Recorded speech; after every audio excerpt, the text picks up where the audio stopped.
Hello, beautiful people out there. It's Tony Dent. I'm back. Today's just going to be a brief little tidbit on something that I've never actually heard discussed in the narcissistic community online. It very well may be out there, but it's something that really struck a chord with me when I kind of came across it in a book. Um, and it's a narcissistic abuse tactic. This is a more of a covert. I personally have gone through adverse childhood conditions with a covert narcissist. So there's a lot of information out there, especially as it becomes more aware on overt narcissism. They're easy to spot. You can see them from a mile away because they're loud and they're entitled and grandiose, and they're all self-absorbed. All those things. It's very easy to spot out. Those are the type of people that most of us who aren't codependent we'll look at them and be like, there's something wrong with them. That's just not right. And then it just gives people an icky feeling, and then that's the end of it. Codependence, on the other hand, it's like, oh, so comfortable with this feeling. This is the one. We don't really, we have those ingrained patterns that allow those personality types to have a different meaning to us. This is why it's so common for people who have grown up in that type of environment, in a narcissistic, whether it's a narcissistic parent or a narcissistic family unit, whatever the case may be. It's the familiarity of it. It's all, a lot of the time, that's all we've ever known as love. So that's what feels normal. So that's what we're just naturally attracted to, because those patterns of how things are supposed to be have been ingrained into us. But anyways, one of the things that was used a lot for me, and at the time, of course, with covert narcissists, all of the same types of traits do apply, but it's all under the radar.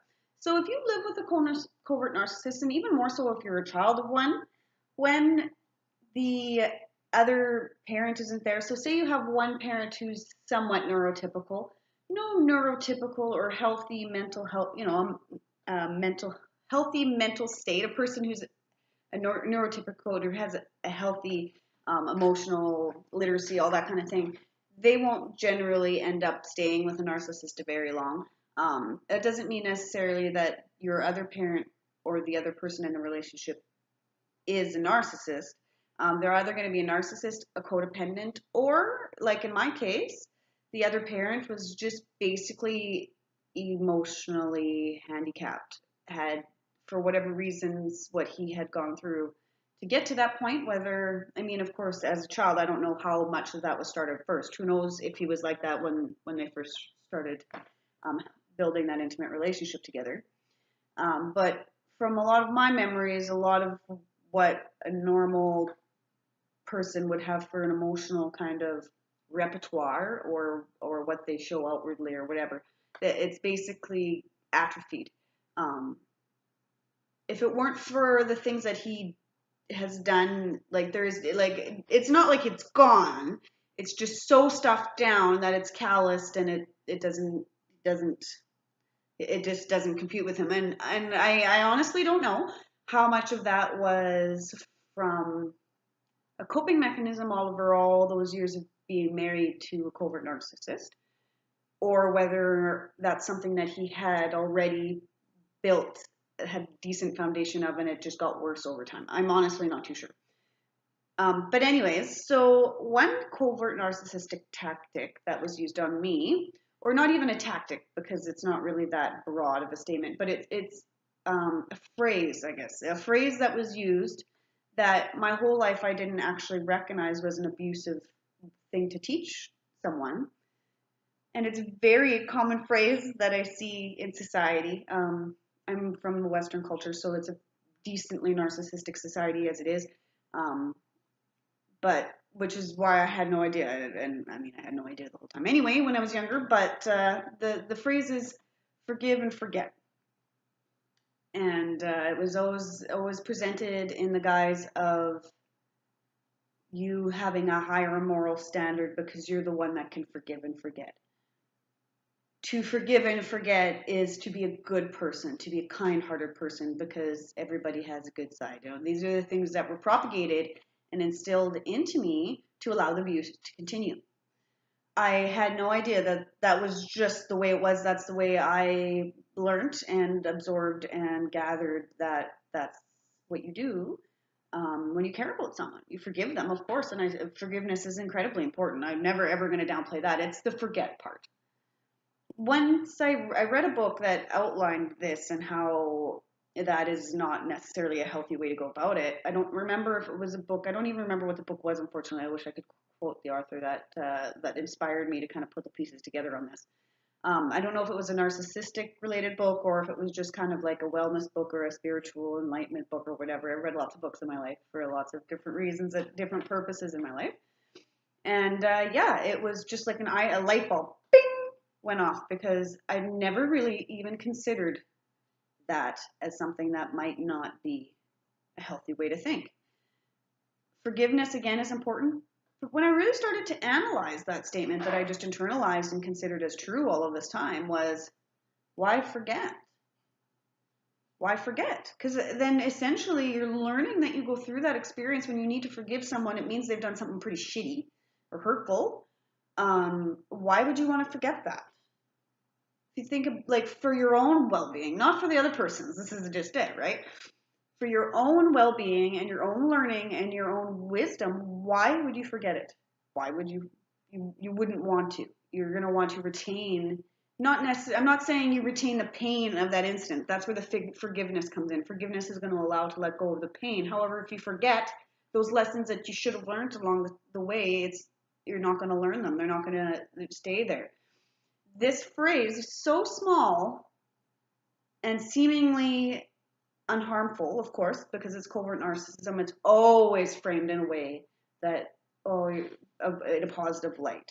My circumstance was, anyway, it was my shit don't stink, that kind of framework in regards to how my mother processed things and how I was taught to deal with things. Well, now, when I really think about it, the forget part was crucial. If I didn't forget what had happened, the transgressions, then maybe I wouldn't put up with it the next time. Or maybe it would allow her to continue that pattern and, oh, she forgot about it. Like, it's a very unhealthy, it's a very abusive thing to teach, especially a young kid, or anybody. You shouldn't have to forget anything in order for it to be okay or to be a better person. This statement, although I didn't realize it at the time, I honestly wonder how much of an impact it really had on me.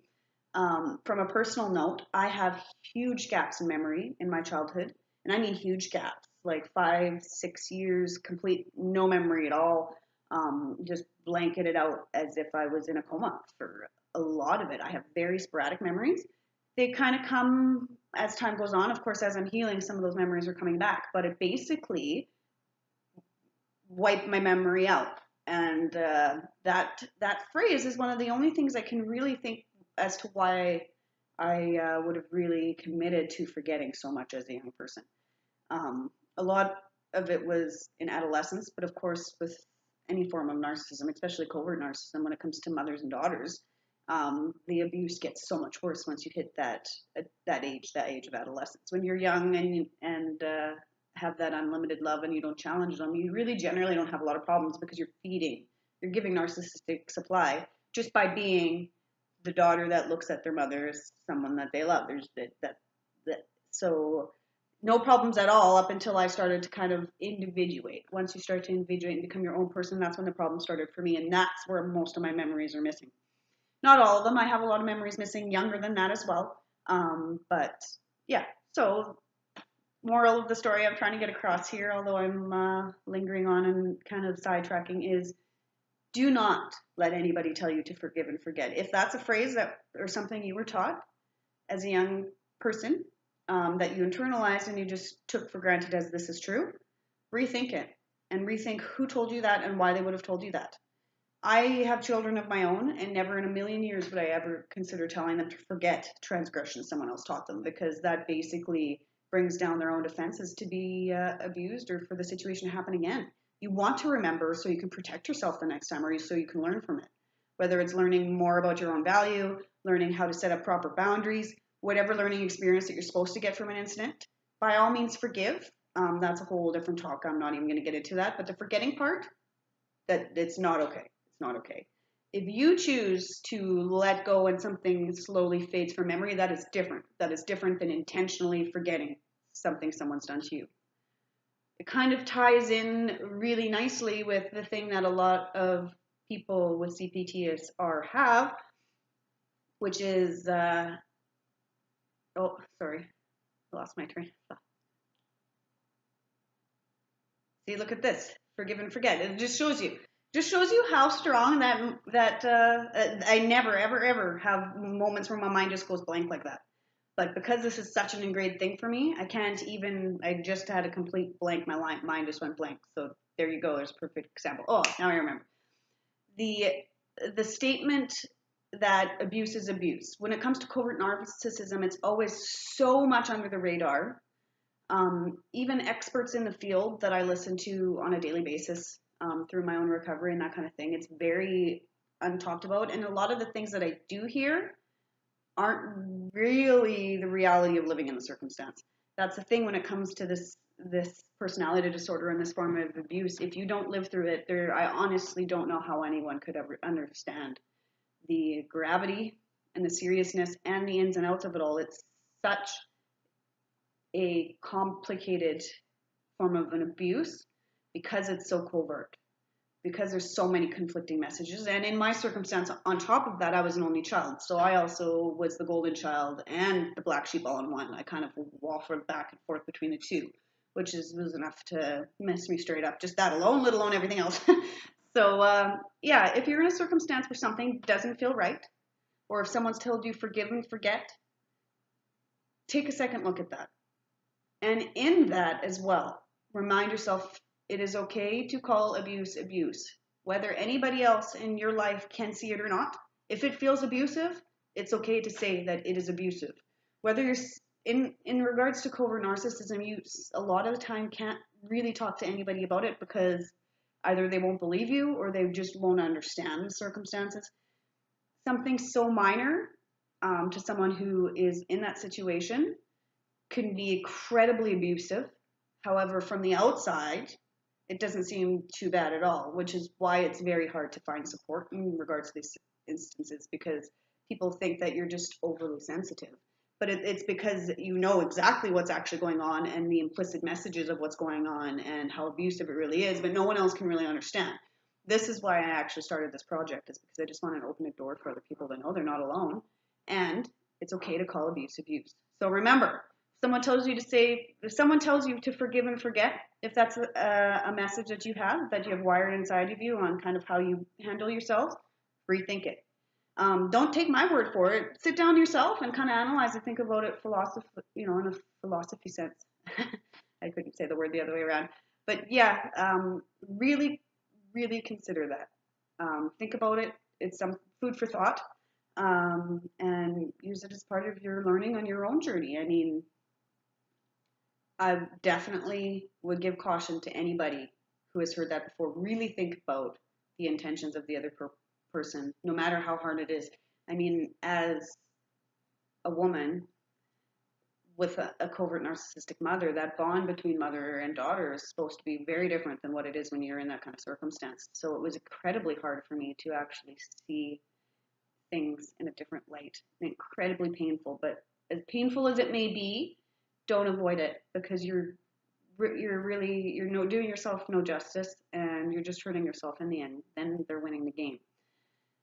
In the game, there's so many aspects to the game. Forgive and forget is one of them. So keep that in mind. Something really subtle that maybe if you watch this video, when you hear someone say that to you, it might trigger, hey, wait a minute. And then it might get that kind of ball rolling to really think about things in a different light. So that's just what I wanted to share. Have a great day, everybody. Thanks for your time and your attention. And we will see you again soon.